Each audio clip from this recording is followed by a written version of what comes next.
Now you're listening to wrestling news that matters from people you want to hear it from, deep from within the confines of the internet. Covering WWE like no one else and covering TNA because no one else will. You are listening to the best in the world, Ring Rust Radio!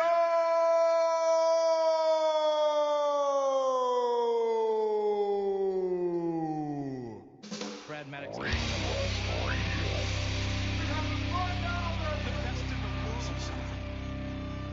Scary. I got 141 and 2/3 chance of winning. Echo, ladies, film stuff.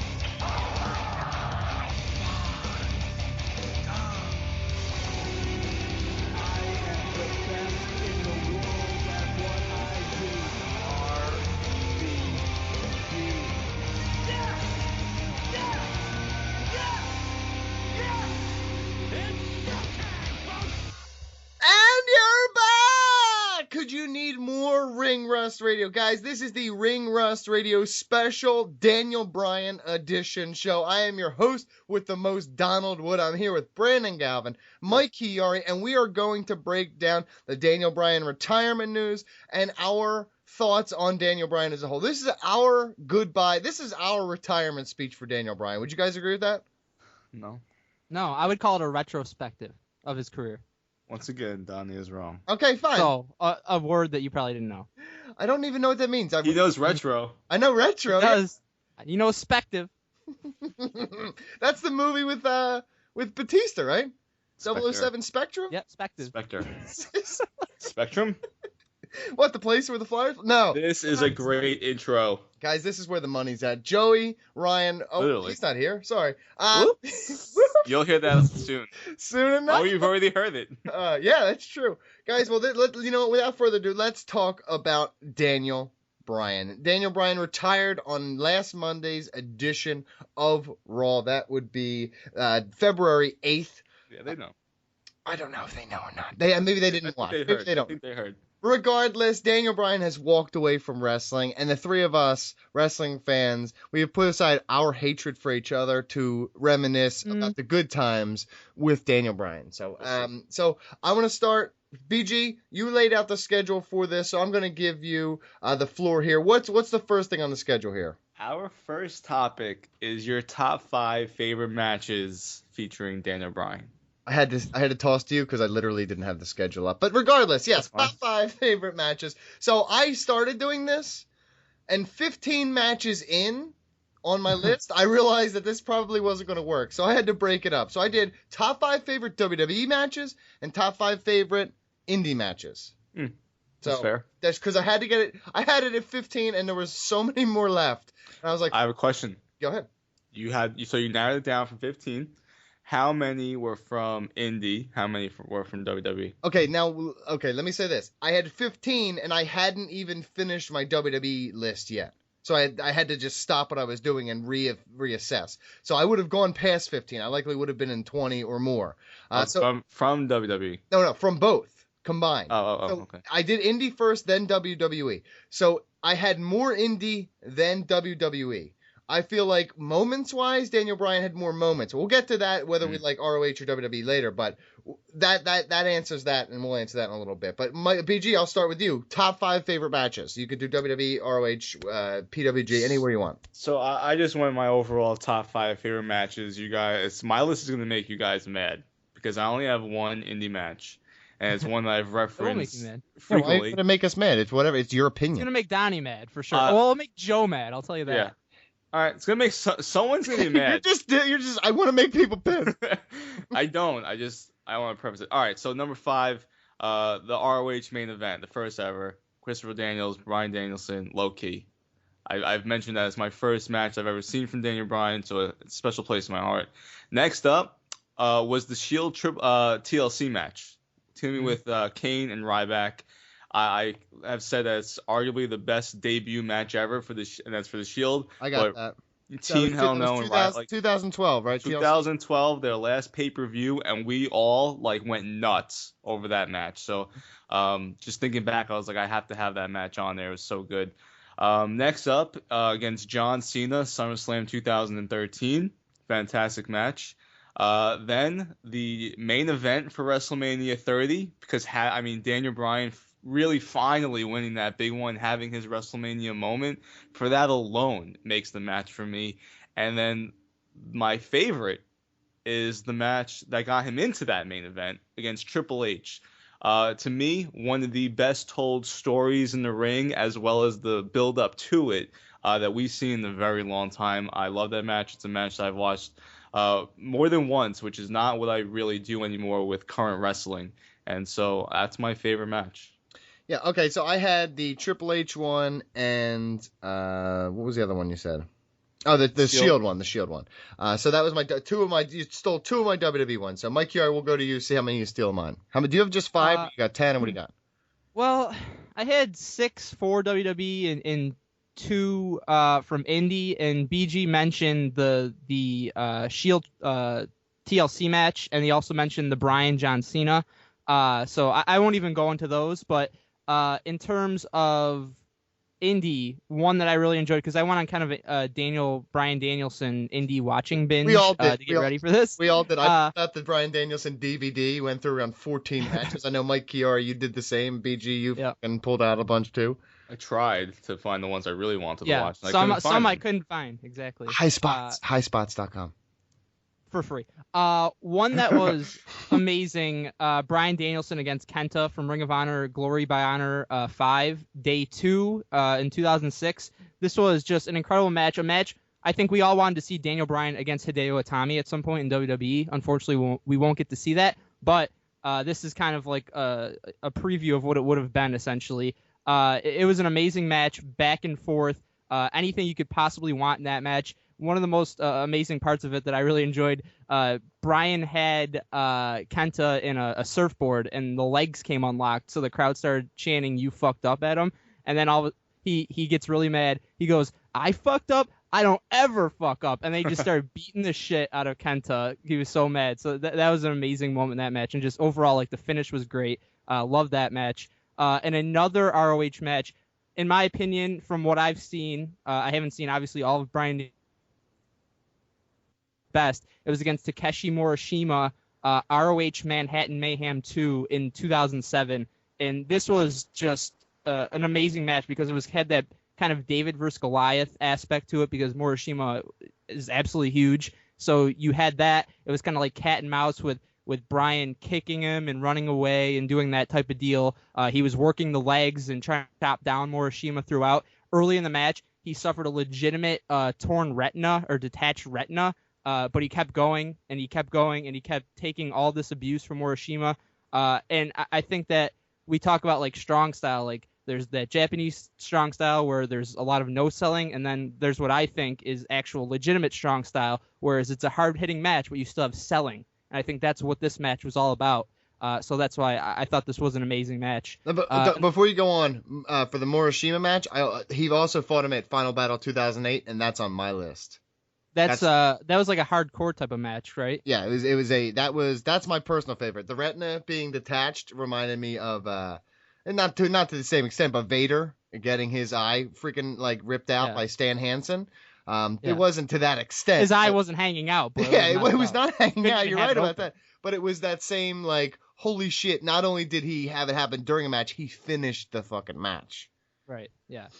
This was an amazing match. Really enjoyed that one. I mentioned those other couple WWE ones. One that BG didn't mention that I thought was an amazing match, Daniel Bryan against Sheamus from Extreme Rules 2012. It was a 2 out of 3 falls match. We always kind of like joked about, oh no, not another Daniel Bryan versus Sheamus feud. But they had pretty good chemistry in the ring when they were given a chance to actually have matches, not like WrestleMania where it was 18 seconds. And this was the match, the pay-per-view after that. They were given a chance to go out there and have whatever it was, a 25 to 30 minute match. And it was unbelievable. Bryan, from a technical perspective, this might have been his best match in WWE. He looked really strong against Sheamus, even though they were building Sheamus up to be like this unstoppable guy at the time. And there was a spot in there, like, he purposely got himself DQ'd for one of the falls so that he could destroy Sheamus and then make him pass out to the yes lock. So that was really good psychologically, that match. And then my number one, was also BG's number one, Daniel Bryan against Triple H. In my opinion, the greatest WrestleMania opener of all time, besides Brett versus Owen. The culmination of that angle against the Authority, the in-ring psychology was amazing. Triple H working over Daniel Bryan's arm. And for me, like, I watched all these matches, and the only one that while I was watching that I kind of got goosebumps while I was watching it was Daniel Bryan against Triple H. And to me, that's a signal to me, at least, that is my favorite Daniel Bryan match. So I had to go with that and put it number 1. I also have the Morishima. I have Triple H, the Shield one. I don't have them in any order. I just have a freaking list of them. Bray versus Wyatt from Royal Rumble 2014. Bray versus Wyatt? I hate that. Did I say Bray versus Wyatt? It's him again. It's Bryan You're versus Wyatt. disgusting. You really are. I can't help it. It's him fighting himself. But Bryan versus Wyatt, that's when the crowd went absolutely nuts during that match. It was amazing. And then they didn't get in the Royal Rumble, and I was angry as shit. CM Punk versus Daniel Bryan from Over the Limit 2012. Yeah, that almost made It was an amazing match. One that goes a little under the radar. Daniel Bryan versus Randy Orton, street fight from Raw, where he put him in that yes lock with the freaking kendo stick in his face. That was brutal. Another one from WWE that doesn't get much love, but it was just a cool thing to see. The match wasn't the greatest, but it was just really cool to see. Regal Bryan from Superstars from 2011. They had another match in 2010. I think that was for NXT. But this was Superstars. They knew that nobody was really watching, and they just kind of put on a bit of a technical showcase. This was one of Regal's last matches there. So this was really, really cool. And now, changing gears to Indy a little bit, you had Punk versus Bryan with Ricky Steamboat as the referee. That's the one that they show on WWE.com a lot. So that's Reborn 2004. I mentioned on the show this week, Daniel Bryan versus Nigel McGuinness in Liverpool 2006. That was the unification match between the Pure Championship and the World Championship. And that's watching that again, and we talk about concussions. There was a spot where Daniel Bryan was pulling Nigel McGuinness head first. He had his arms on either side of the post and was pulling him head first into it, dude. And it was hard way busted open. And they were doing it to each other. Mm-hmm. And if you're looking for where one concussion may have came from, I'd suspect right there. Or 7, I'm not sure.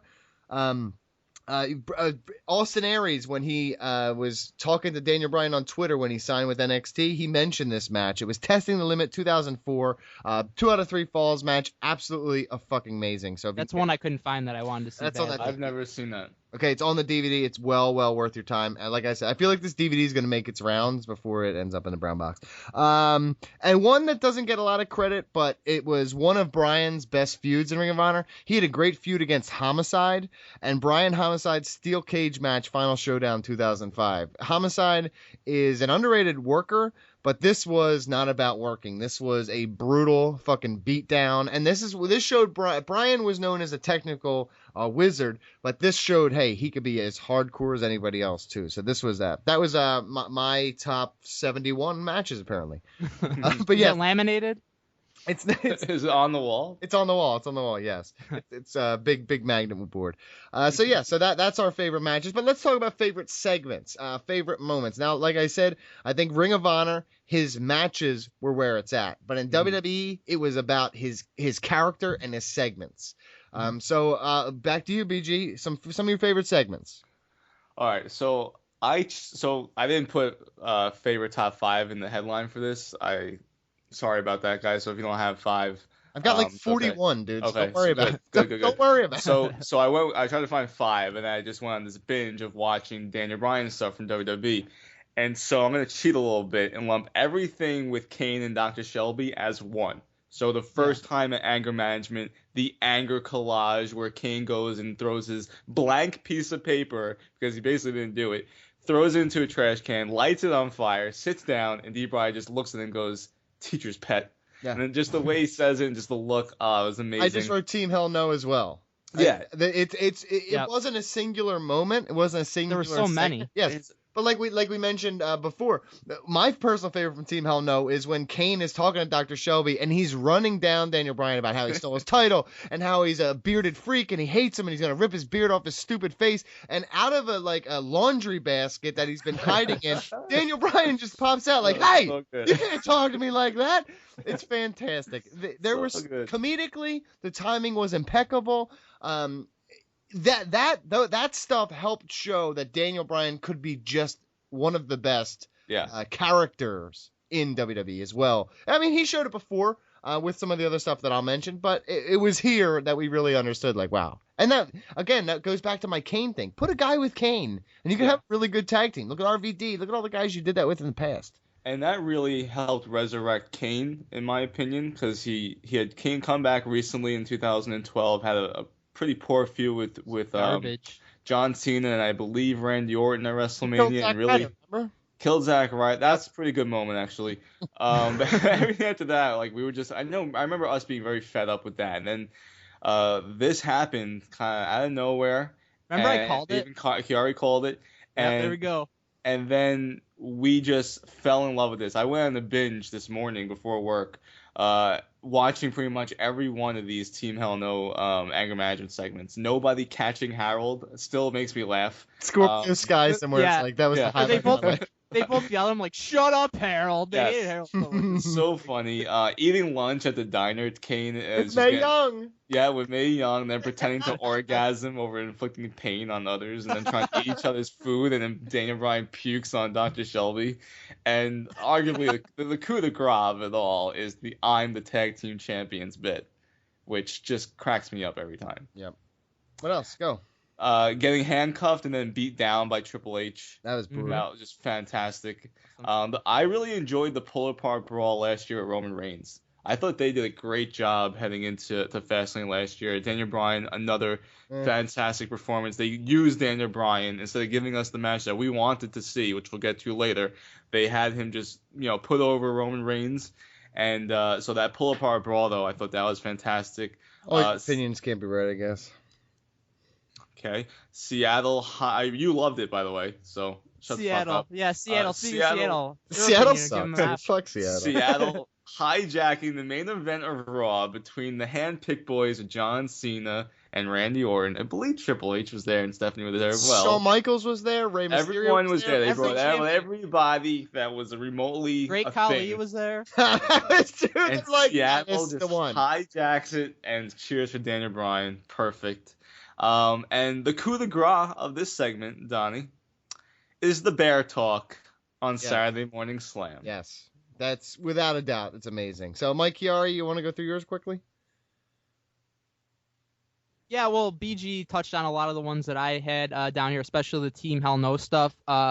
One that is an obvious one, but him winning the title at WrestleMania 30, basically the whole road to that, especially his interactions with Triple H, like the segment with him getting handcuffed and beaten down and just his rise above authority. And then, you went into WrestleMania. I went in thinking that he would win, but there was obviously a ton of doubt about whether he would or not. And that's kind of speaks to the good booking leading up to that match. And then he ultimately won. And in my opinion, that's one of the best feel-good stories in the history of WrestleMania and the history of WWE for that matter. So that was amazing. And one a little bit under the radar that I actually had mentioned on the show this week was his promo with John Cena on Miz TV prior to their match at SummerSlam 2013. I went back and rewatched it to see if I still liked it as much as I thought I did. I probably like it more now because Daniel Bryan has never been like more forceful and just like more badass, at least in his WWE run, because he was like that at times in ROH. But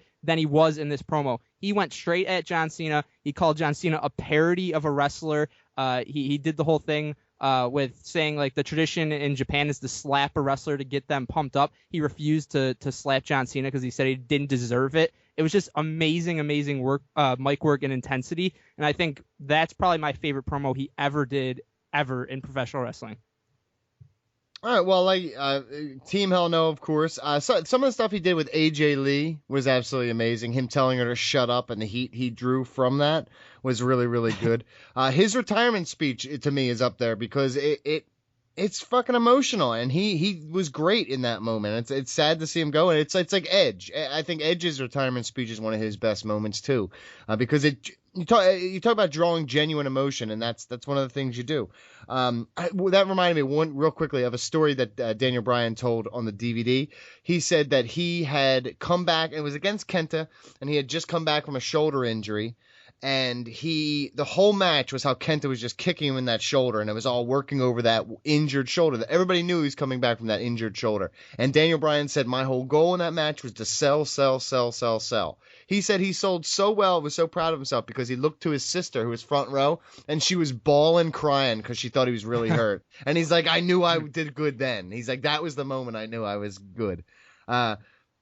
Him being a Wyatt member and dressing in that thing and then eventually turning on them to a huge, huge, huge ovation. That was amazing. So many people thought he was really part of the Wyatt family then, I remember. Yeah. Like, no, he's not. It was me. Donnie. Yeah, it probably It was me. It was me. I'll admit. Daniel Bryan killing Shawn Michaels for effing him over. Shawn Michaels like, nah, dude, don't worry about it. We're just gonna shake hands. He's God, like, I no, wish no, that no, was I'm a gonna match. tap you the fuck out. I'm gonna tape you out. Jesus. All the stuff with Conor the Crusher. Talk about things that made me cry on the show this week. Everything he did with Conor the Crusher seemed authentic. It seemed genuine. It seemed like it was just because he was a good dude, and I love that so much. His interactions with The Undertaker. I was looking up some of the stuff that he did before, and one of the things that we missed was after the show went off air one time, Undertaker and Daniel Bryan hugged it out. I don't know if this ever made television because I don't remember it, but there was a segment where the crowd was going crazy saying hug it out, and Undertaker standing next to Daniel Bryan looking like The Undertaker, and Daniel Bryan just opens his arms for The Undertaker, and The Undertaker comes in close and hugs Daniel Bryan. So absolutely amazing moment.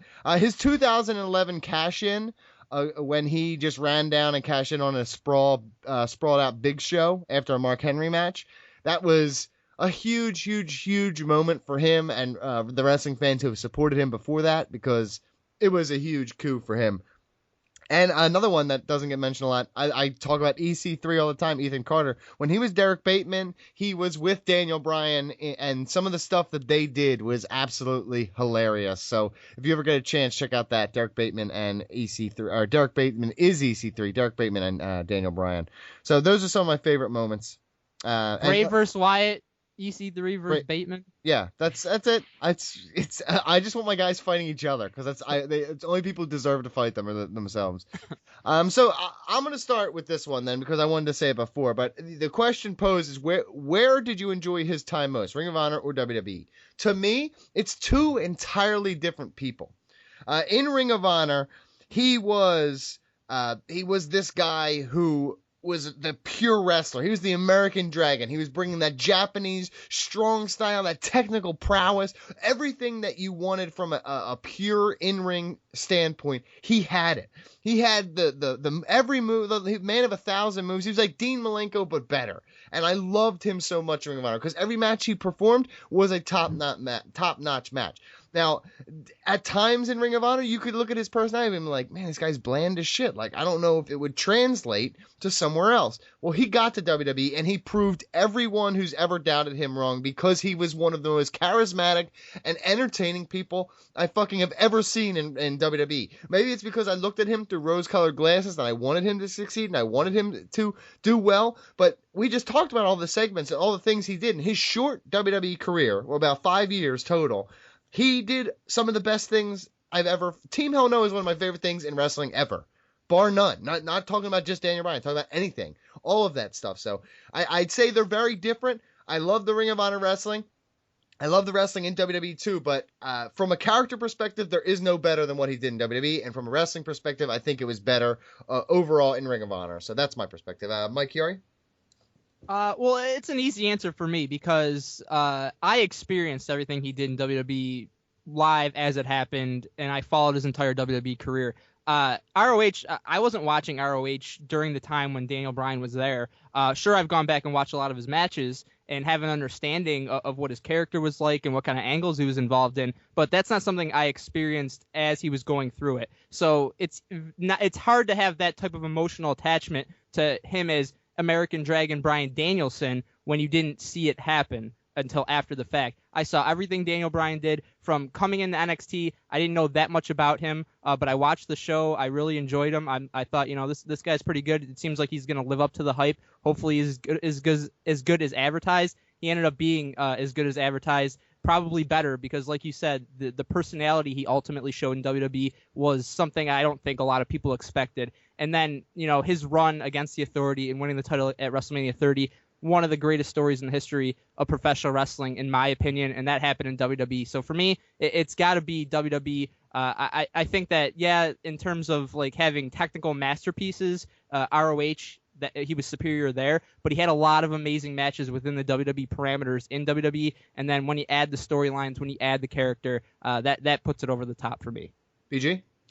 So I mentioned on the show this week that Bryan, the American Dragon, had this aura for me and a few of my buddies because he was one of like the first real indie guys that we had started to follow when the top 3 promotions died down, and you're looking for these, where else are you going to get your wrestling besides just WWE? And then you have Ring of Honor pop up, and then eventually TNA pops up, and so you're getting more of these people involved, more of these people are entering your life as far as, and you're learning more about wrestling because they're not really doing the storylines in Ring of Honor that they're doing in WWE, and it's more about just the wrestling. And I've mentioned how I really admire the athleticism of professional wrestling and what these guys do. I don't think they're given enough credit as far as being just athletes.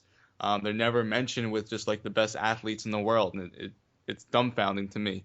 And so the American Dragon, Bryan Danielson, he had this aura for us. And at that time, again, this is 14 years ago, it was tough to get those matches. So it was a special thing of when you were able, when it finally like popped online, you got, someone handed you a DVD, or then it was really, cassette tape maybe. And so. You mean VCR tape? Cassette tape. Cassette, You're yeah. just listening to a match. You're like, God, there's mixtape, son. Well, someone was dubbing over it. It's something that you could do actually at patreon.com/Ringrust Radio. You can have someone do commentary, then you watch the match. It's really a lot of fun. Anyways, so, I didn't get to see as much of him in Ring of Honor that I wanted to see because it wasn't as readily available. And then when he first started in WWE, I wasn't watching at that time. I didn't really start watching it until about 2011 after the CM Punk pipe bomb. And we had to start writing for it about on Bleacher Report. And so then it's like, oh, wow, D-Bry I forgot he's in WWE because I wasn't following it. So now, hey, D-Bry's in WWE. I can't wait for him to get his due. I remember watching him and just wanting to get everything from him. He was one of the best wrestlers in the world. He was the best technical wrestler in the world. And you wanted to see him strive. And so for me, it is WWE because there's all that emotion built in. It's, hey, here was this guy that I grew up watching as a teenager, and I wanted to see him in WWE. He was wrestling around the world, didn't get to see as much as I wanted. Now he's finally on television in front of millions of people, and yet he's not where I want him to be. He's not at the top. And then once he starts getting to the top, we come on this show because we're doing the show, and we're debating back and forth like what this means. What are they doing with him? What's going to happen? Donnie's being a moron, and Kiara and I are trying to educate him that this is all part of a storyline, and it leads to this culmination, which even though it wasn't even his first championship, his world championship, that run in WrestleMania 30, it felt like it was going to be his first championship because all along you get this sense that he's never been given anything. I've mentioned this about him and guys like Dolph Ziggler, where fans are still yearning for them to reach the top. And Daniel Bryan, through all that, all those emotions, he finally got there. But we're on that emotional roller coaster, which very few people in history have ever made people feel throughout all those months leading up to a match. And so for me, it is WWE. And to finally be able to see him get that personality with Team Hell No and seeing that progression, because we already knew, like Donnie said, we already knew he's one of the best wrestlers in the world when he's in Ring of Honor and wrestling around the world. And then you get to WWE and he's showing that he is one of the best characters in professional wrestling. And you put it all together, he's one of the best ever overall. And that's extremely impressive, and that's awesome to see. All right, well, let's go on. We only got a few minutes here. Let's go to the last point. This is a personal rankings question. Well, we had two other ones. What? We had another one that you skipped over. What was that? Who we Jesus. wanted him to Yeah, face. well, sorry, we're dragging ass quickly. So, okay, we'll do that question quickly. Realistic opponent you wanted to see him wrestle, but he didn't. All right, Brock Lesnar, The Undertaker, Shinsuke Nakamura in WWE, Apollo Crews. Those are my four. Mike Chiari? I agree with Lesnar, Undertaker, Kurt Angle. If WWE would have signed him, that's a match that definitely could have happened and should have happened. Finn Balor, I think, would have been an amazing match. Obviously, They wrestled. They had some tag matches. I don't believe they had a singles match. At least not via Pro Fight DB, and that's who I believe, not you. Ooh, Scoops. Own. Kyle O'Reilly, if WWE were to have ever seen him, because to me he's almost like a Daniel Bryan clone. And Adam Cole also, even though he somewhat reminds me of Shawn Michaels, and Shawn Michaels versus Daniel Bryan is a match I always wanted to see. And last but not least, a guy who will get called up eventually and who I think would have had an amazing match or series of matches against Daniel Bryan at some point, Chad Gable. I think they could have just torn the house down because Chad Gable has that amateur wrestling experience. Daniel Bryan has that technical wrestling mastery. Those would have been incredible matches, and I could have seen like Daniel Bryan putting over like an up-and-coming Chad Gable at some point if he didn't get the injuries and didn't have to retire. BG? So, yeah, Kurt Angle and Brock Lesnar. Brock Lesnar should have happened. Vince robbed us of that match, and I'm still pissed. I'm going to forever be pissed off about that. Okay. Well, at least Morishima is kind of, well, it's not obviously not on the same level. Don't even. Main event of WrestleMania in WWE against Brock Lesnar. That would have been one of the biggest money matches they could have done. They threw it away to try to push Roman Reigns down our throats, and they're doing the same thing this year. So in hindsight, it makes it even worse that we didn't get it. Yep. Okay, quickly. Very, very quickly. All-time favorite rankings. You guys don't have a big board of your top 1,000 wrestlers. I do. Who says? Mm-hmm. I do, because I know for a fact you don't have the gall to go through with it. I have him at number 7. Big enough fucking dork. Well, okay, you can be mean for no reason. That's fine. Ignorance. I have him at number 17 overall of all time because of his work before WWE, his work in WWE, his mic work, his in-ring prowess. He is number 17 overall. Mike Chiari. Wait. That's which big board is that? Is that your personal favor, or is that just best ever? They're both the same. My personal favorite and my best ever, they go together for me. That's the same in my book. So EC3 is top 10. Well, no. EC3 is not top 10, but EC3 is climbing the list, though. Yes. Okay. He's in the top 100. I'll give him that, and he's climbing steadily. I think. Well, let me look real quick. 77th, but he's climbing fast. Sad.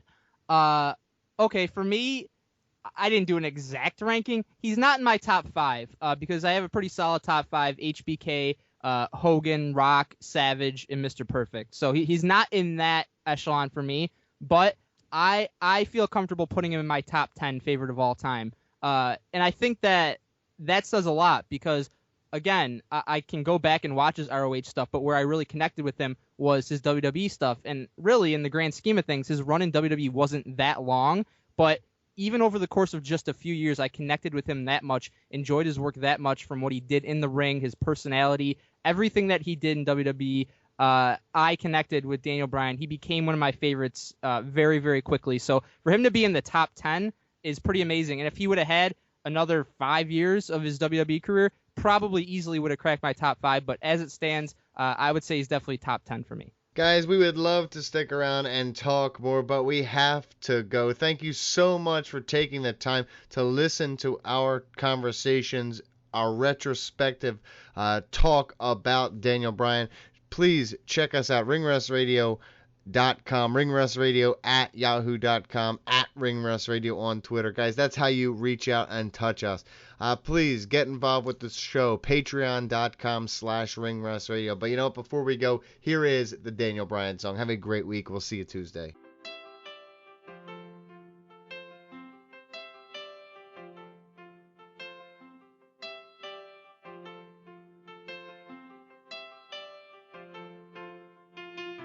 Indie darling, vanilla midget,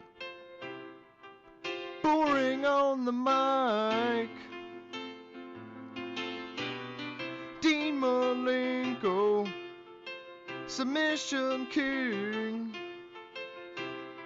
never gonna be in the WWE. Daniel Bryan, like Kid Cash, but with just more moves. And now he's over always winning. Daniel Bryan is the man.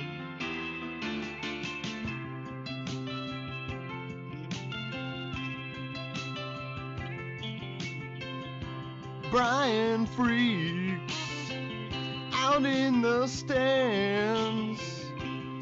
Used to say, fall equal God. Team hell no. Tag team champs. He's even great on commentary. Wrestling man, you kick so hard, like you're still in a gymnasium. Backstage skits make people laugh. MCD Bryan's not that bad.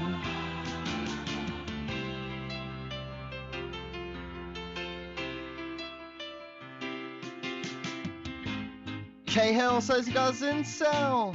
Toughest vegan, always selling like Chris, without the murder. When he says tap out, just tap out. You're the Dazzler, Daniel Bryan. Avenge that loss at WrestleMania.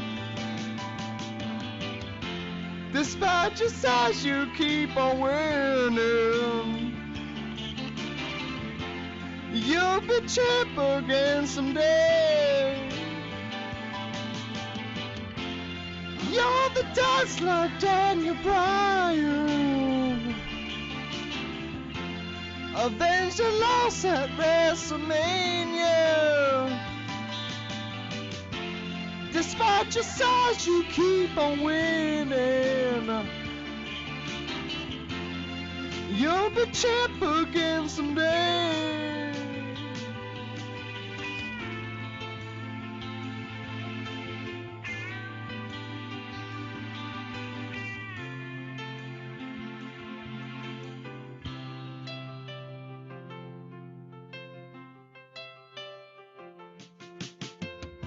Indie darling, vanilla midget,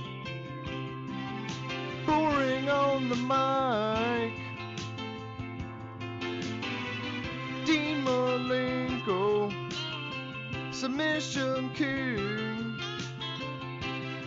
never gonna be in the WWE. Daniel Bryan, like Kid Cash, but with just more moves. And now he's over, always winning. Daniel Bryan is the man.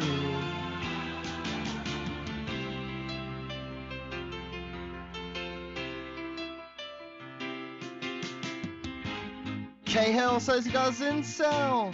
Toughest vegan, always selling like Chris, without the murder.